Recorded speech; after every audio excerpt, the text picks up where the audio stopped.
Wow, that was a long video. Sorry. But we're all talking about elephants in the room. We're gonna just keep throwing them out there. And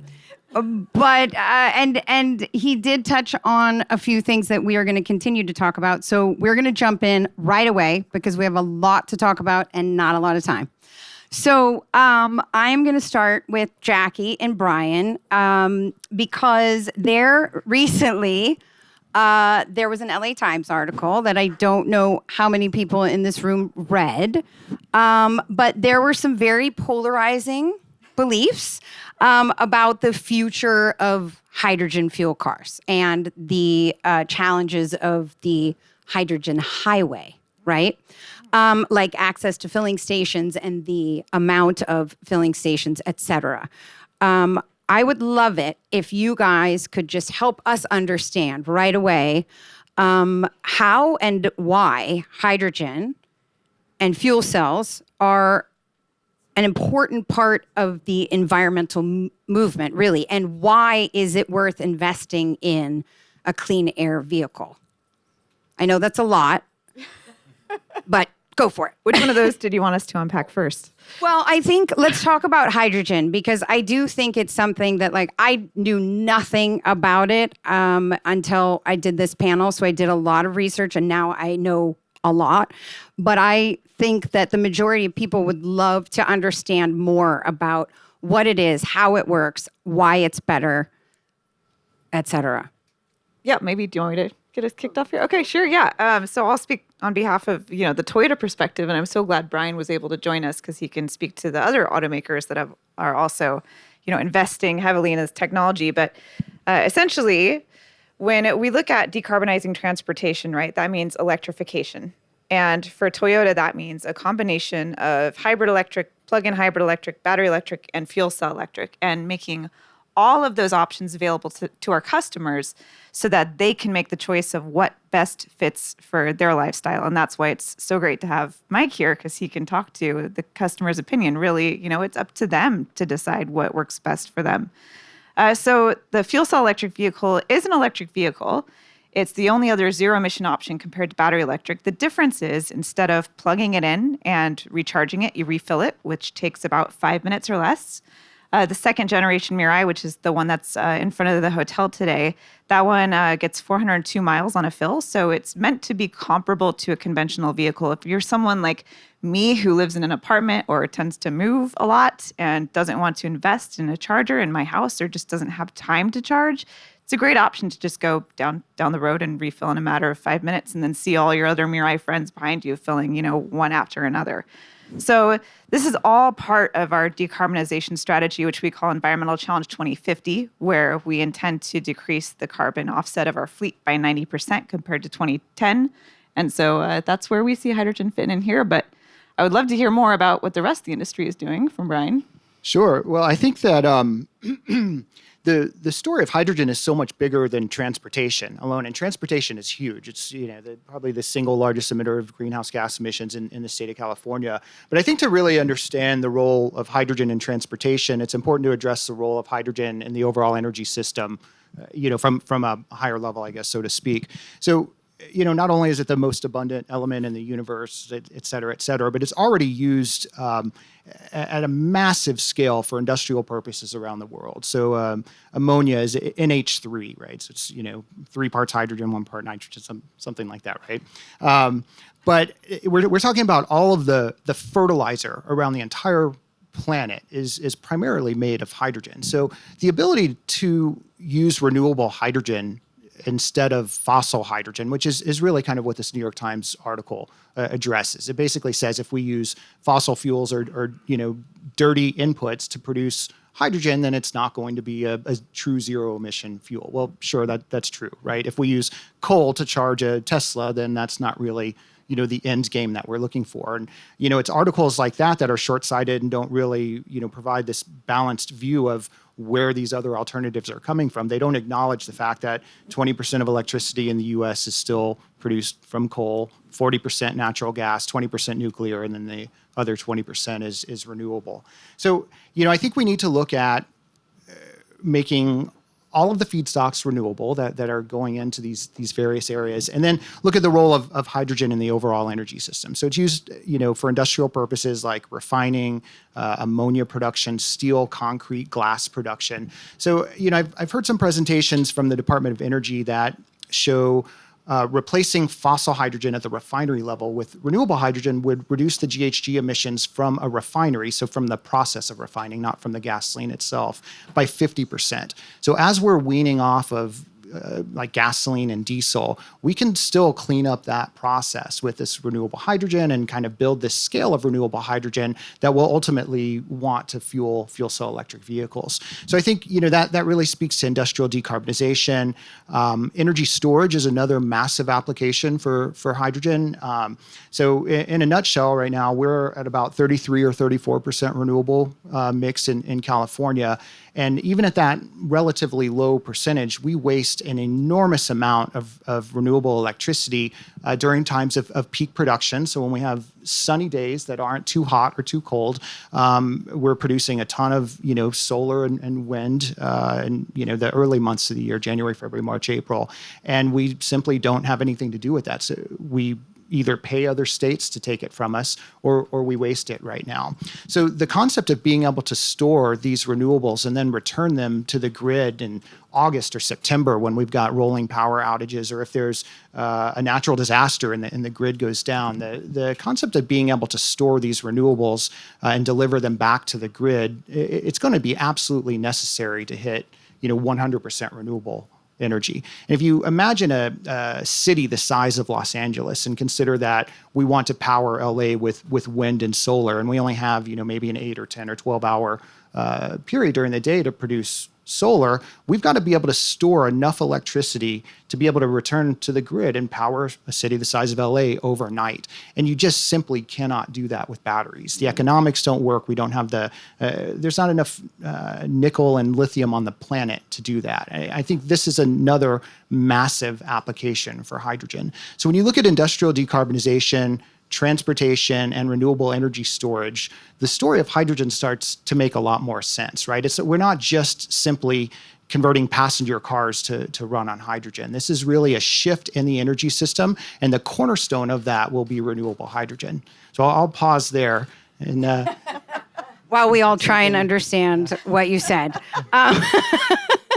But yes, that makes sense to me, that it can't all just be one way, right? And everything takes time, and everything is going to have pluses and minuses.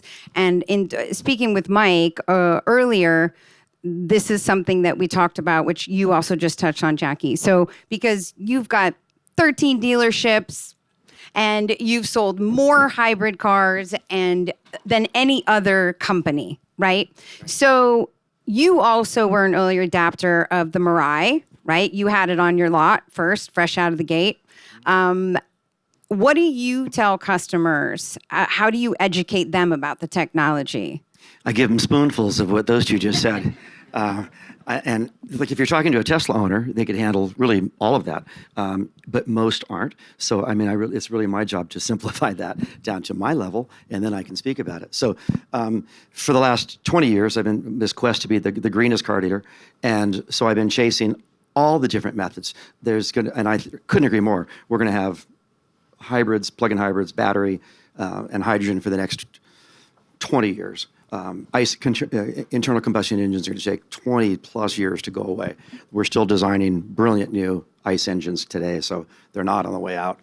Toyota has an interesting perspective because Akio's name is on the car. So for a CEO, he has more power and control than anybody in the world that runs a typically publicly held company. So Akio's vision has always been to have hydrogen as the end game. And he thinks hydrogen and hybrid and plug-in hybrids are the answer midterm. They're easy, they're simple, very little education. I've been selling now Mirais for 5 years, ish. And the biggest part of explaining it, selling it, is the education. Great if you have a second car in the family. Great if you drive X amount of miles. It'll go as far as you want it to. The average driver in America drives 40 miles a day. So this Elon has taught us all to say, oh, does he get 300 miles of range? That's a nice question, but I can't remember the last time I drove 300 miles in one day. It's pretty infrequent. So the hydrogen car is the cleanest one that we sell, and she didn't go ahead and explain it, but you take hydrogen, oxygen from the outside, it create it in the stack, and it makes electricity and spits water out the tailpipe. It is the cleanest one once we get green hydrogen fuel and get away from blue. So education is the biggest part of my job across all 13 stores, to make it easy to change. Okay. I think that's if I could chime in, I think please. that's really a quintessential point of fuel cell electric vehicle adoption for consumers, right? So traditionally, alternative fuel vehicles, the biggest breakdown in consumer adoption has always been in that last point of contact with the consumer, right? It's educating the dealers, it's educating the salespeople, it's then passing that education on to the consumers, right, at this point. And so I think at this point, Toyota has that down very well. The dealerships have that down very well. And I think part of the challenge is creating kind of this bigger, quiver of educational information that we can get out to the public from multiple sources. And at the end of the day, Toyota is really carrying this market in the U.S., right? There's no secret to that. It really only exists in California. Our dealers are doing a great job of teaching consumers that walk into the dealership, hey, this is what this technology is all about. But outside of those consumers who are already aware of this and walk into the dealer and ask for it, there's a very low level of awareness about it. And I think that it's really engagement with the environmental community that's one of the biggest areas of opportunity. Because I think that the same messaging that my organization can put out into the world, that messaging coming from any automaker is going to lack a certain amount of credibility to consumers because they just think you're trying to sell them something. So I think it's really getting the environmental community on board through activities like this, through partnerships, with EIN and with EMA, and really kind of reaching out with this voice of the environmental community is going to be a very big part of the educational process that Mike was talking about. At just the most basic level, we start with, is there a station near your home? Is there a station near your work? Is there a station in between? And then we can ascertain quickly if it's even the right product for you. Then how many miles you drive, and then how much of an appetite you have. Every green car I sell takes more work than an internal combustion engine. We've been doing that for 200 years. We got it wired, not wired. We got it down pat. So it really starts at those real basic questions. The car isn't the issue. The only holdback for us is distribution of fuel, and we're working on it daily. So that hydrogen takes off when distribution gets a little bit easier. Yeah, and that's a perfect segue back to the LA Times article that you referenced at the beginning here which, and also to your point, goes back to education. Articles like that, when they're, kind of one-sided, they don't really help a lot.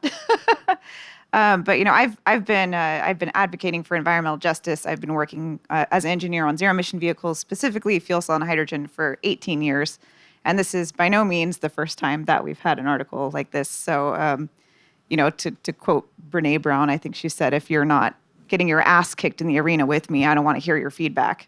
And the truth is that a lot of people referenced there weren't, but our customers were. Our customers are rumbling with us right now as we're getting through this messy space of trying to make this work. And what I wish that article said was, yes, this is tough on the customers. They're really struggling right now. I even experienced this on, with my own Mirai, where I go to fill up and the station is out of fuel, which is because someone's selling so many Mirai. And it is hard, but what I wish they said is we are 100% committed to make this work. This is a critical part of the strategic move towards decarbonization of transportation. We need fuel cell electric vehicles, or we're going to miss a huge population of people that just don't have the option to plug in and recharge at home, right? And not only that, worldwide energy movement, 85% of it is done with molecules. Only 15% is done with electrons. So if we're only talking about making the grid renewable, we are missing a huge chunk of how we manage energy and how that energy is distributed. So back to moving towards green hydrogen, that is our goal. But right now, really what we need to do is say to our customers who are our trailblazers, who drive the Mirai, that we are 100% committed to get that infrastructure up and running. And we understand that that is an issue right now. And here's an action for everybody here. Go out and talk to your representative. Go out and talk to whoever, I don't care. But advocate that it doesn't need to just be a discussion about battery electric vehicles. We need every single technology we have available to address this giant issue that everyone is seeing on the news daily in New York this morning, in New Orleans a few days ago. We need all technologies that we have available to us to decarbonize the industry and ultimately also fight climate change. That's such an important point. And just to be really clear about those tools, there are exactly 2 of them in the transportation toolbox. There are only 2 types of zero emission technologies: battery electric vehicles and fuel cell electric vehicles. And I feel like as Americans, we're really prone to just want to pick a winner, like VHS versus Betamax. But at the end of the day, that's right. So that's it's just silly because we're not looking at wind and solar saying, oh, solar is so much better than wind, or wind is so much better than solar. We shouldn't use the other tech. And I think that also speaks to Jackie's comment about providing access to this technology. So 50% of people in California live in multifamily housing. People don't necessarily have a garage or a dedicated parking space. They don't necessarily work at Google where they're have free charging in their parking lot at work. People aren't even going to work anymore. People do not have access to charging as much as we might want to think that they do. And I think it's very important that we have this alternative to charging, which is more of a communal style that people are used to, going to a station that can fuel up hundreds or thousands of vehicles a day. So that's one of the reasons that hydrogen and fuel cell electric vehicles are really vital to the clean transportation movement. And it's not just frankly, it's not just a question of opinion. If we are going to hit 100% clean transportation, hydrogen and fuel cells have to play a role in that. We can't do it with batteries alone. Yeah, it's not like you guys are all battling to be the number one version of the best zero emission car. We're all in it together. It takes a village. It takes a team. It takes all people just wanting to make the environment better and help in any way you can. And everybody has different needs. And so this is meeting another need. And I think that, right now the Mirai is only available in California and in Oahu. And so it's a very limited amount of information that people are even getting and giving it back to you so that you can go, okay, we need to work on this. We're going to work on that. Thank you so much. Let's keep going. The best things in life take time. I mean, we're all living in this world of like everything has to happen now. And it's not possible all the time. So anyways, I could talk about that for hours, but let's just, because he talked about it a little bit in the video about the sustainability of the battery, because I know that a lot of us that do drive electric cars, it's like, what is that? How is it disposed? And I mean, I can't even figure out where to recycle my batteries that are in my house. So I don't even know what's happening with that battery. So can we talk about that a little bit? Because I do feel like it is just information that we should all have that could drive you to go one way or the other as well.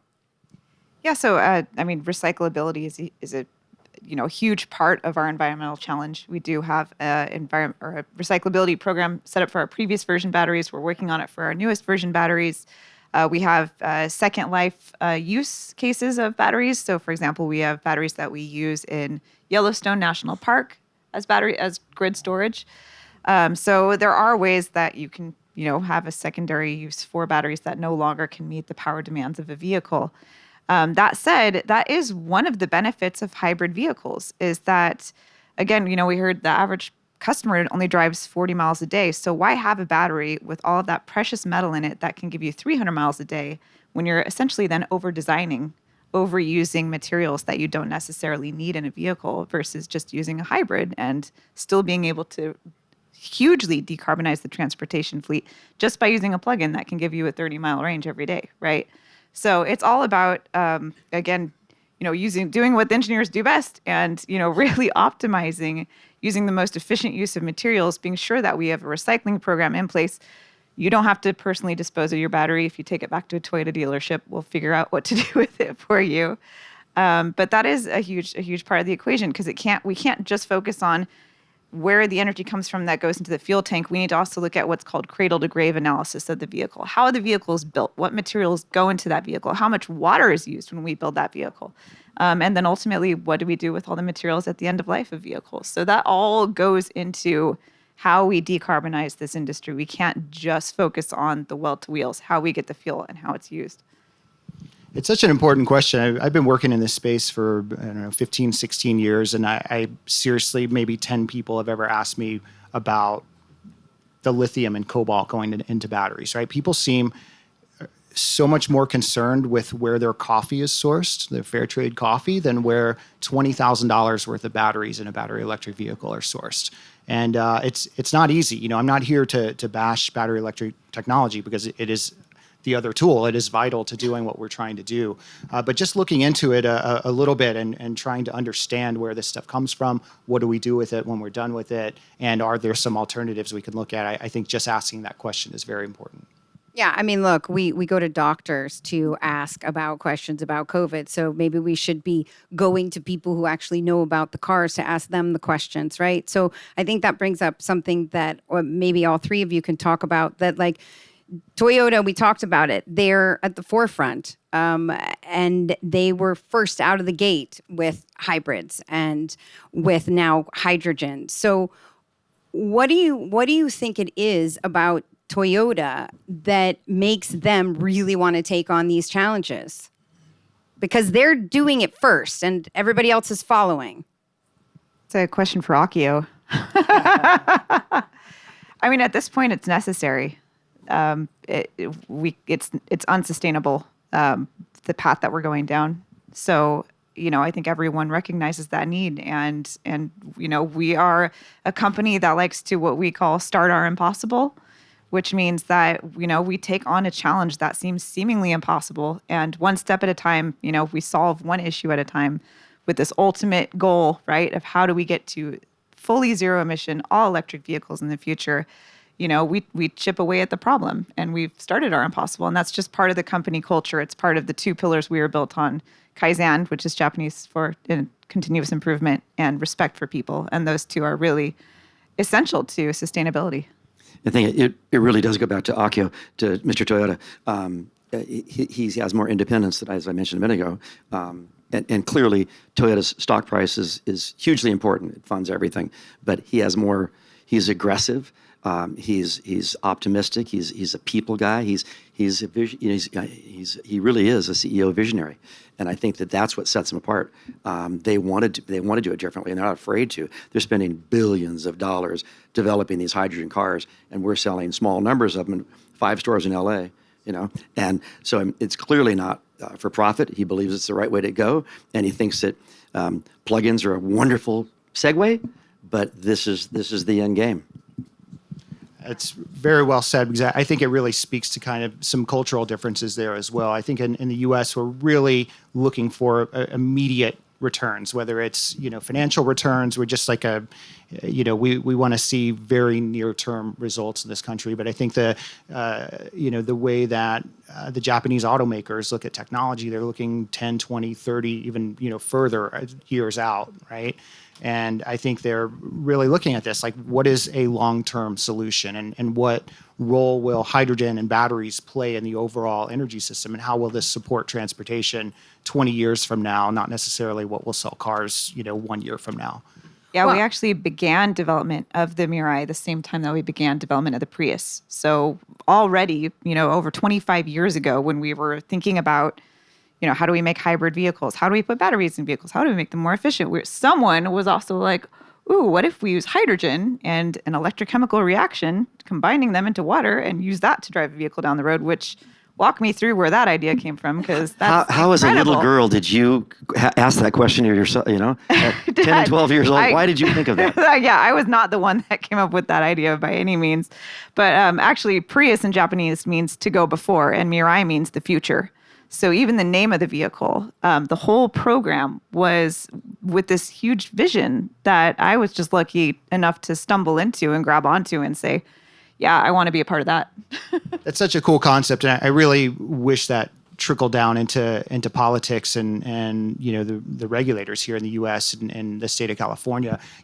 We've all kind of talked about the hydrogen supply chain issues and basically the fact that we're not spending enough money to build stations and to build renewable hydrogen supply. If you actually look at the investments that the state of California has made into charging versus hydrogen fueling, you're maybe at 3 cents on the dollar. It could be 5 cents, it could be 1 or 2 cents. I think max I've seen is 7 cents on the dollar hydrogen versus 7 cents on the dollar hydrogen versus battery. Yeah, and I think that might not include the Volkswagen settlement funds that were directed by the state, or the fact that the state's approved ratepayer funding to invest in, for utilities to use ratepayer money to invest in charging, but they're not allowed to do that, with hydrogen fueling. So I think it's quite remarkable that our community has launched this first hydrogen highway, so to speak, in the world. This is really the first market. This is the first market where someone... More like hydrogen clusters, maybe, than a highway. Yeah. So, we can, this was the first place that a consumer could walk into a dealership, into Mike's dealership, and drive a fuel cell electric vehicle off the lot. That in and of itself is amazing. That we've been able to do that with such limited resources, I think is phenomenal. I don't think we would have been able to do that without commitments from companies like Toyota. I think that's... But also there's these initiatives when you buy the new Mirai, right? Isn't it like $15,000 towards fuel? Yeah, so because the infrastructure is on a struggle bus, as it were, we do include a fueling card up to $15,000, a free fuel. Hydrogen is mass produced, right? We made 10 million metric tons of it in the United States now. There's hydrogen pipelines, there's hydrogen trucks on the road, delivering hydrogen to major petrochemical plants all over. It is an industrial commodity. What we don't have is the dispensers that physically get it into the vehicle. And this is where we come back to government funding, which, to your point, we are getting very small fraction compared to what other zero-emission industry is getting. But getting those dispensers in the ground is really critical. And that cost right now is being absorbed by the customer if we didn't step in. So as Toyota, we recognize that this is something that a burden we can't place on the customer. They can't pay for the infrastructure that's going in. It's just too costly at this time. So we included it in this fuel card. So now the customers get to fill up at these stations for free. Which is a pretty big deal. It is. And I do want to speak to the cost of the fuel too, because what we've done now, I'll say what we've done now. What we did back in 2017, 2018, our little R&D facility, which is in Gardena, we decided to take 2 fuel cell systems out of the light duty Mirai, put it into a heavy duty truck, and demonstrate that we can pull 80,000 pounds in a semi truck with hydrogen fuel cell technology, with zero pollutions, electric powertrain. It's quiet. There's no emissions. It's just a fantastic vehicle. But it was kind of a skunk work project, right? So we built this. We're like, look what we can do. We're really excited about this. We're a bunch of engineers. We're environmentalists. We're nerds. Really excited about this. Showed it to management. They all got on board in a way that I never expected in a million years. And now we have, 4 heavy duty stations around Los Angeles. We have trucks that are picking up cargo from the Port of Los Angeles, Port of Long Beach, driving them up to the rail yards and dropping them off. There's 16,000 diesel trucks that do that route every single day. So you can imagine the impact to the local communities from all that diesel emission, right? Our goal is to replace those all with zero emission heavy duty trucks, which is something we typically don't do. But what that does for the industry as a whole is those trucks use about 10 times the amount of hydrogen that the Mirai does. So we're all of a sudden seeing a big increase in demand, which is attracting new players, people that typically sell their hydrogen as an industrial commodity. When we talk about the light duty market, they're like, that's kind of an insignificant amount of fuel. We're not very interested. But when we talk about heavy duty usage, how much hydrogen we're going to use for that, then they start to get interested. And it gets even more attractive when we talk about using green hydrogen for these trucks, right? So it's part of the beauty of hydrogen and fuel cell technology is how scalable it is. And that's something that we've demonstrated here. And really, again, starting here impossible, we've kind of stepped out of our normal lane of building light duty vehicles. And now we're, supplying fuel cell stacks for heavy duty vehicles, which we just announced we are building at our Kentucky plant. Oh, nice. So now it's also a U.S. made fuel cell module for the heavy duty trucks. So Well, go big or go home, that's right. We went big. If I could put that in perspective for a second, I think those numbers are really impactful, right? And one of the ways I like to imagine it, there's this photography collection called Empty Parking Lots in Los Angeles. I don't know if you guys have ever seen this, but it's exactly that. It's aerial photography. Sounds lovely. It's actually really cool. It's like 40 photographs of the biggest empty parking lots in LA. It's all like black and white. So imagine Dodger Stadium, completely empty, 10,000 spaces in the parking lot, right? The Forum, the Coliseum, whatever it may be. Imagine what it would take to put a charger in each of those parking spots, right? If you carry that forward to the stats that Jackie just cited, there are, now I've heard we're up to 18,000 heavy duty trucks at the ports, Long Beach and LA, right? So imagine what it would take to charge 18,000 heavy duty trucks, 18 wheelers at the same time. It really is not even possible. So that's, I think, another reason why hydrogen's a necessary part of that equation. And I think the impact that it's going to have on those specific communities is absolutely astonishing. The 710 freeway coming from the ports into the Inland Empire has been deemed the diesel death corridor. There are school districts with 70 to 90% asthma rates in there. This is a serious business, and I think there's no better case study than the ports here alone. So it's just pretty much up to those of us that live in California to get the hydrogen to do it. But it is. It's like that's what we have to do. You're saying like get the funding, get more people using it and experimenting with it and talking about it because it's a very quiet movement. I had not heard about it. I don't know how many people in this room had heard about the hydrogen and fuel cell cars before coming here. Anyone? Everyone.